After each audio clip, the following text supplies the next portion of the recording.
Second round यानी कि special round start हो जाता है, जहां पर अलान बैटल कर रहा होता है एक पोकेमॉन ट्रैक के पिंसर के साथ। सबसे पहले वो फ्लेम थ्रोअर का यूज करता है और फिर एक ब्लास्ट बन का यूज करके पिंसर को डिफीट कर देता है। सिर्फ और सिर्फ 2 टर्न्स में, यानी कि दोनों पोकेमॉन को मेगा इवॉल्व होने की नौबत भी नहीं पड़ी।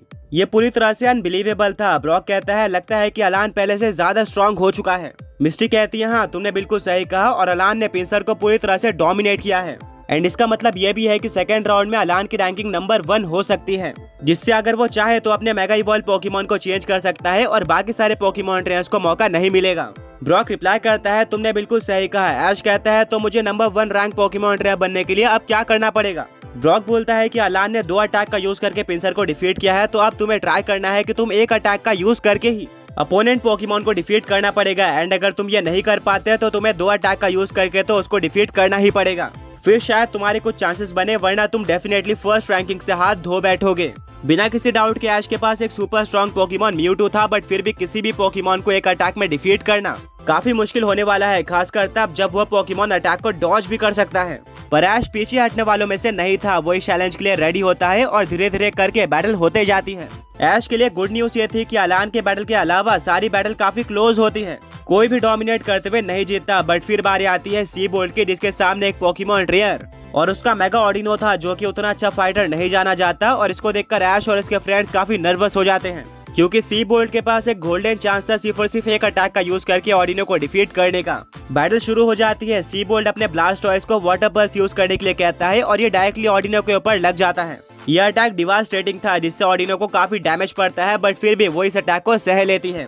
एंड इसके बाद वो यूज करती है रेस्ट अटैक का, जिससे उसकी पूरी एचपी रिकवर हो जाती है एंड वो सो जाती है। यानी कि इतना कंफर्म हो चुका था कि अभी भी 1 हिट नॉकआउट करके ऐश फर्स्ट रैंकिंग पा सकता है। बैटल कुछ और देर तक आगे बढ़ती है। दोनों पोकेमॉन्स मेगा इवॉल्व हो जाते हैं और ऑर्डिनो हीलिंग अटैक्स का यूज करके बार बार अपनी एचपी रिकवर कर रही थी। वहीं पर दूसरी तरफ सी बोल्ट का ब्लास्टॉयज बार बार अटैक करते जा रहा था। फाइनली एक super strong hydro pump attack का यूज करके ब्लास्टॉयज इस फाइट को जीत जाता है। अनाउंसर कहता है कि अब नेक्स्ट बैटल होने वाली है ऐश वर्सेस कोरिना में, यानी कि ऐश के बैटल का टाइम आ चुका था। ऐश अपने सीट से उठ जाता है और बैटल फील्ड की तरफ बढ़ रहा होता है। मिस्टी ऐश को बेस्ट ऑफ लक कहती है।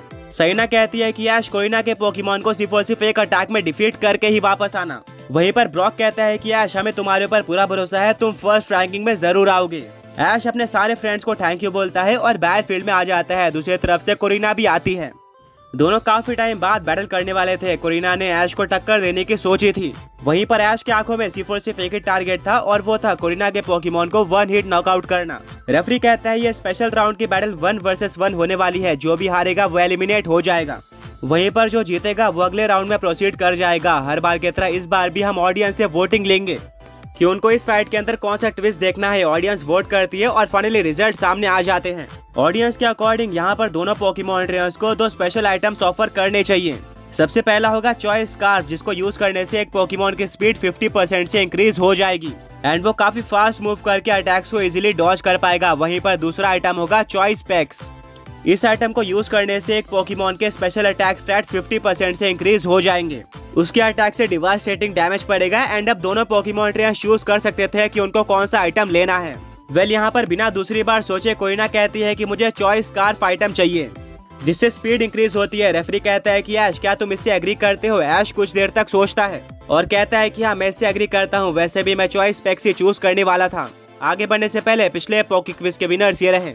एंड आज का क्वेश्चन ये है कि यह डिजाइन कौन से 2 पोकेमॉन्स के फ्यूजन से बनी हुई है।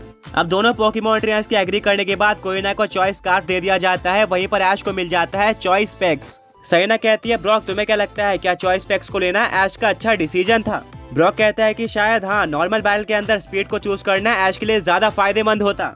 ये लंबी बैटल के अंदर ज्यादा काम आएगा, जहाँ पर अपोनेंट पोकेमॉन को कंफ्यूज करके ऐश अटैक करते रहेगा। बट इस फाइट के अंदर ऐश के अपोनेंट को 1 हिट नॉकआउट करना है, जिसके लिए अटैक वाला आइटम बिल्कुल परफेक्ट है।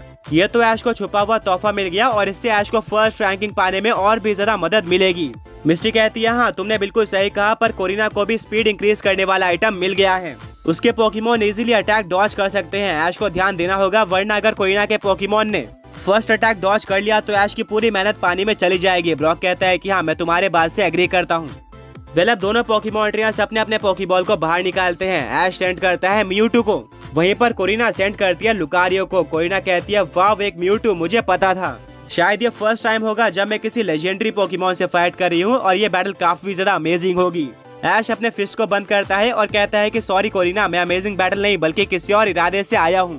कोरिना को समझ में नहीं आता है कि ऐश क्या करना चाहता है। ऐश अपने म्यूटू को चॉइस पैक्स दे देता है। वहीं पर कोरिना अपने लुकारियो को चॉइस स्कार्फ दे देती है। दोनों पोकेमॉन्स अटैक करने के लिए रेडी हो जाते हैं। ऐश पूरे प्लानिंग के साथ आया था। वो अपने म्यूटू को फर्स्ट अटैक की साइज स्ट्राइक यूज करने के लिए कह देता है, जो कि उसका सिग्नेचर अटैक था। एंड ऐश ने बिल्कुल सही किया था। म्यूटू एक काफी बड़े साइज स्ट्राइक को क्रिएट करना स्टार्ट कर देता है। नॉर्मली वो छोटे साइज स्ट्राइक को यूज किया करता था, बट उसको भी पता था कि ऐश क्या करना चाहता है। ऐश ने म्यूटू को सब कुछ समझाया हुआ था और एक बड़े अटैक से सिर्फ और सिर्फ ज्यादा डैमेज ही नहीं पड़ता, बल्कि उसको डॉज करना भी मुश्किल हो जाता है। म्यूटू एक मैसिव साइज स्ट्राइक को क्रिएट कर लेता है, जिसको देखकर स्टेडियम में बैठे हुए सारे लोग शॉक हो जाते हैं। इवन अलान और सीबोल जैसे पोकेमॉन ट्रेनर्स भी नर्वस हो जाते हैं। उनको सारी इक्वेशन पता थी और वो चाहते थे कि एक अटैक में म्यूटू लुकारियो को ना डिफीट कर पाए। फाइनली म्यूटू अपने डिवास्टेटिंग साइज स्ट्राइक को अनलीश कर देता है और जैसा कि सबने एक्सपेक्ट किया था, कोरिना कहते हैं कि लुकारियो अभी इस अटैक को डॉज करो। लुकारियो की स्पीड काफी ज्यादा हो चुकी थी। वो काफी तेजी से साइज स्ट्राइक के रेंज से बाहर जा रहा होता है और फाइनली साइज स्ट्राइक जमीन पर टकरा जाती है। एंड सरप्राइजिंगली लास्ट मोमेंट पर लुकारियो साइज स्ट्राइक के रेंज से हट चुका था, यानी कि वो इस अटैक को डॉज कर लेता है। उसकी स्पीड बहुत ज्यादा थी। ये देखकर मिस्टी, ब्रॉक और सहीना सभी काफी ज्यादा घबरा जाते हैं। इतने बड़े साइज स्ट्राइक के जमीन पर लगने से एक बहुत ज्यादा बड़ा एक्सप्लोजन होता है, जिससे पूरे स्टेडियम में धुआं फैल जाता है। और अब यह धुआं जल्दी नहीं हटने वाला था। कोरिना और ऐश दोनों ही अपने अपने पोकेमॉन्स को नहीं देख पा रहे थे। ऐश को भी पता था कि शायद लुकारियो ने अटैक को डॉज कर लिया है और अब वो अपनी फर्स्ट रैंकिंग खो सकता है। पर असलियत क्या है ये तो हमें स्मोक के हटने के बाद ही पता चलेगी। धीरे धीरे करके स्मोक हटना स्टार्ट हो जाता है। स्टेडियम पूरी तरह से क्लियर हो गया था। देखने को मिलता है कि म्यूटू अभी भी खड़ा हुआ है। उसको बिल्कुल भी फर्क नहीं पड़ा। बट एक और काफी शॉकिंग चीज ये थी कि पूरा का पूरा बैटलफील्ड डिस्ट्रॉय हो गया था। सारे के सारे पत्थर टूट चुके थे एंड लुकारियो कहीं पर भी देखने को नहीं मिल रहा था। सभी लोग काफी कंफ्यूज हो जाते हैं। कोरिना को पता था कि लुकारियो ने अटैक को डॉज कर लिया है और वो बच गया होगा, बट सवाल ये था कि आखिर वो कहाँ पर है। अब लुकारियो बच गया है या फिर हार गया है, ये तो हमें अगले ही एपिसोड में जानने को मिलेगा।